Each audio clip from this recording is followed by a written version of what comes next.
Okay, so using this machine is relatively easy, but there's a few things that I do to make the coffee better. So firstly, I start the machine. It doesn't have a lot of water in it. The water gauge is only about halfway, but I get it warmed up, but don't leave it. So I only start warming it up when it's ready to make a coffee. Then I have boiling water, and I'll top it up so that, just make a mess there, I'll top it up so that it comes up to temperature really quickly. And the reason I do that is to keep this part of the machine cold. So when you start making your coffee, if this part of the machine is already hot, then it might be too late. Your coffee might be overdone. So now I turn it on. It's boiling inside already almost because I've added boiling water, and this part of the machine is cool. What I also do is I will warm up the portafilter, so I'll pour boiling water through that now as well, just to make that nice and warm.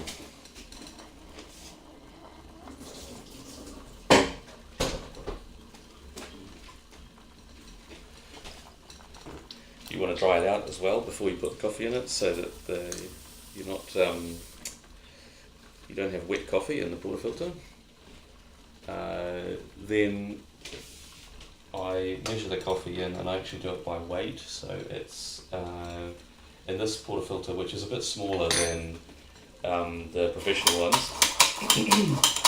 I usually have about 16 to 17 grams, which is just a couple of grams less than your larger portafilters, which you see on the big machines.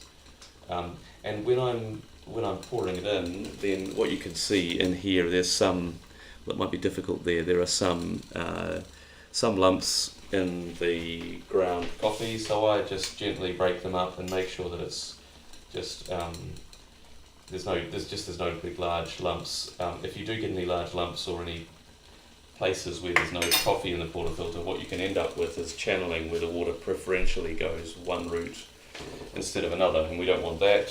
We want it to brew the coffee all evenly. So now it's a reasonably nice thing there. You can level it off a little bit if you want, but don't shake it too much or anything like that. I just generally then give it a really, really firm temp, so put a reasonable amount of weight on that, so it comes up quite nice. Of course, if it doesn't express well like that, if you can't tamp it hard enough, then what you can do is just grind it slightly finer. So on my grinder, there is an adjustment here, and of course, if you're doing everything right and the coffee is expressing too fast or it's taking too long to go through, then it's probably the adjustment to the grinder that you need to make it finer or coarser and make it go through faster or slower. Just watch this.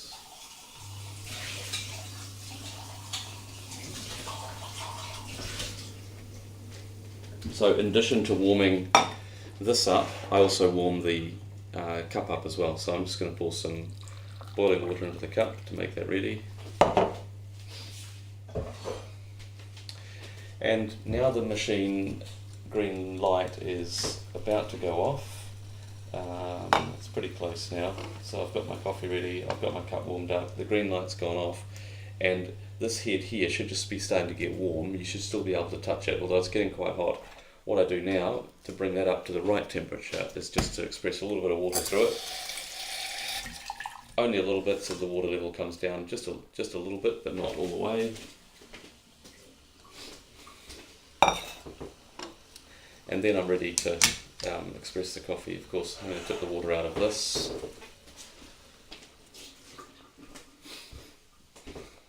Make sure that's nice and firm, because otherwise water might leak around the side. Put the cup underneath, and then what I do, because the machine is not particularly stable, I'll just hold it on the side here, or you can hold it on the top here and pull that up really slowly. What you want to do is make sure that once it's up, you'll feel the water come into the head here, and then hold it up for a few seconds, or until you start to see coffee come through, which you can see now. And then just gradually pull that down.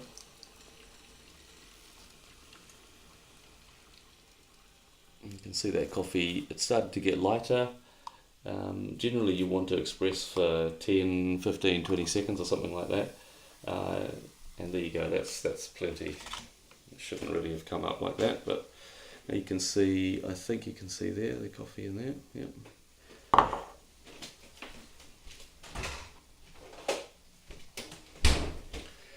Now for the milk. In this jug, well, for what I do, I usually pour up to just about the underside of the spout. So it's probably less than half full in here for this size cup, and that makes just a little bit less than a regular cup, I think. So then you want to just close this. Make sure that it's got steam in it, but then close it, put the steam wand into the milk, only just a little bit, and then turn that on. Once you've turned it on, what you don't want is that noise, so you start pulling it out until you hear the tip just start to crackle, and you'll hear the sound in a second. There you go, and that's what you want. So that's just touched in, and then you can just pull it out a little bit, but it shouldn't make too big a noise. And you can open up the dial maybe 2 or 3 turns, and then the key is to keep your hand on the base. So as you're steaming it, that's the right sound. So just keep on lowering the jug, and as the milk steams, as the water level will rise because it's getting filled with air, and keep your hand on there. And when you can't hold your hand on there for more than about a second or so, then it's done. It's up to heat. In fact, it should be about 3 seconds, but it depends on how hot you like it. What you don't want is to boil the milk, and that sounds okay. What you can do is just release a little bit of the air, and then swirl the milk around in the jug until it's nice and creamy, and then pour it in.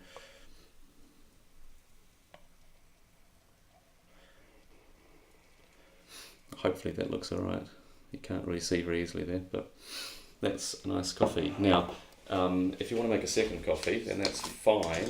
It's just that the machine really only makes 2 to 3 coffees well. After that, the temperature profile starts to increase, and they start to taste. Just knocking that up. They start to taste a little stronger. Once you're at your third coffee, so for the second coffee, I just washed out the head again. Once you're on your second or third coffee, the flavours will start to get more intense until maybe the third coffee is too dark, or starts to taste burnt, and that's not what you want. Unfortunately, it's because it's a single boiler, so the water in here is at 100 degrees. As it goes through the head, by warming this head up, it takes some of the heat away from the water, so the water temperature probably drops down to 90 or something like that. But as the head gets hotter and hotter, the temperature difference is less, and you lose the ability to make a good coffee because you've lost your temperature, lost the ability to cool the water through the head.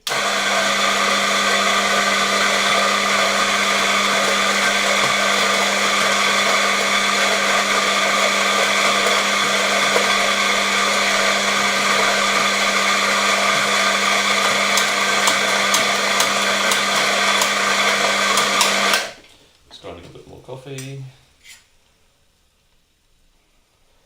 breaking up those lumps again. I probably would do better with a better grinder, but it's worked quite well so far, as long as you make sure that they're broken up. It's about 17 grams here.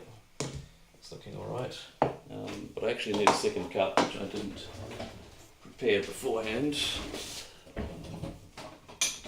The cup is not hot enough yet, so let's just put some hot water in it.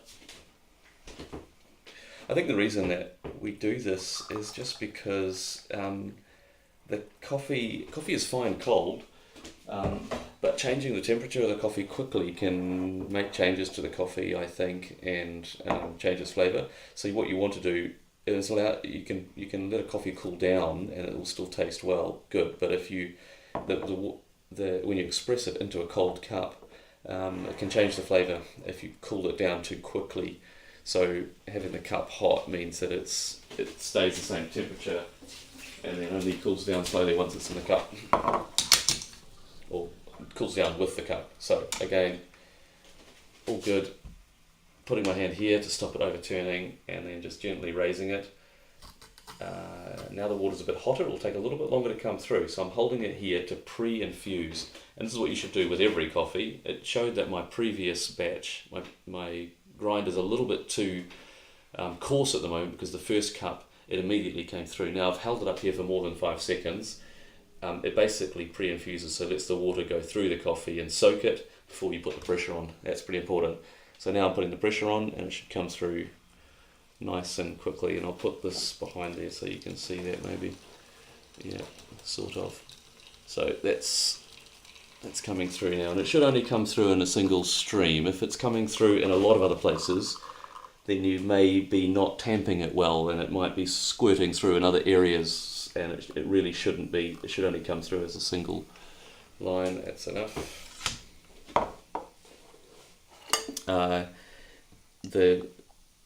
A lot of portafilters will have a little spout here.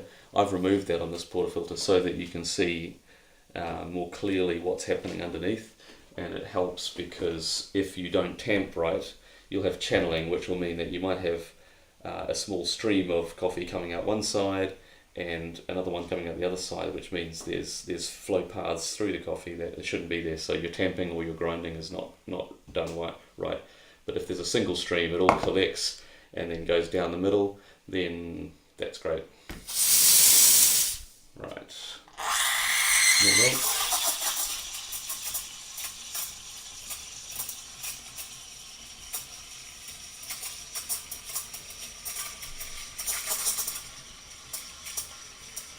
Slowly lowering it as the volume increases and keeping that sound going. If you push the wand all the way into the coffee, then it'll just be silent. What you want to do is just get that just on the edge where it's just steaming it like that. Right, that's plenty hot enough. Some people use a temperature wand, but I think once you feel it for 2 or 3 seconds and it gets too hot, then that's usually enough, but you'll get it to how you feel it needs to be with practice. Second coffee. And that's about all I usually do with this machine. Occasionally I'll do 3 or 4, but the third or fourth one, again, like I said, is not as nice. And I think that's all. Turn it off. It will, if you leave it on, it will eventually dry out. And then once it does, there's a safety switch inside that clicks off. If you come back and you've left the coffee machine on and it's now not working, then typically what you need to do is remove the base plate under here, and once you do, I need to get a screw to put this one back on, but once you do, there is a switch underneath that you can turn off. It's just a safety thing to stop it from catching fire, I suppose, but you can get the machine back and running, so we've done that a few times already, and I think that's all.